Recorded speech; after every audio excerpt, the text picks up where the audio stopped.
The United Nations' 8th Sustainable Development Goal focuses on economic growth, promoting sustained, inclusive, and sustainable economic growth, full and productive employment, and decent work for all.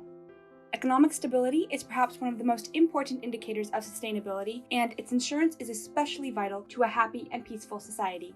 As of 2018, the global growth rate of real GDP has consistently hovered around 2% since the introduction of the SDGs, but the growth rate of real GDP for developing countries is 5%, 2 percentage points short of the goal of 7% growth.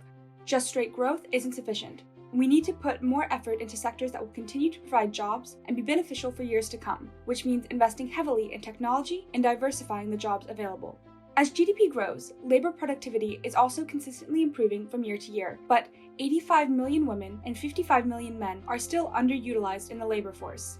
Additionally, only 48% of the world's women are actively participating in the labor force, compared to 75% of men. These statistics link back to SDG 5 and gender equality. Increasing women's participation in the workforce is good both for equality measures, economic growth, and sustainability. Reducing informal employment, which currently accounts for 61% of the workforce and contributes to many issues including stable pay and safe working conditions, and eradicating forced labor, modern slavery, human trafficking, and child labor will all be an integral part of economic stability. Laying solid groundwork for sustainable and stable economic development is key, so improving education and job training for young people and women also falls under this goal, as does working to protect workers' rights and safe working environments for all workers. All workers includes migrant workers and those in unstable jobs. Expanding access to banking and financial services will also be important in building generations of economically savvy and independent individuals.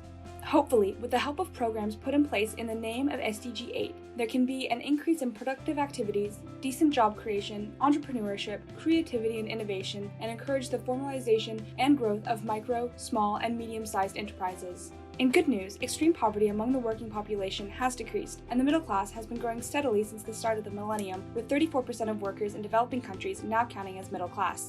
Unfortunately, growth has been slowing, inequality is widening, and jobs are not being produced fast enough to provide full employment for all those wishing to enter the workforce.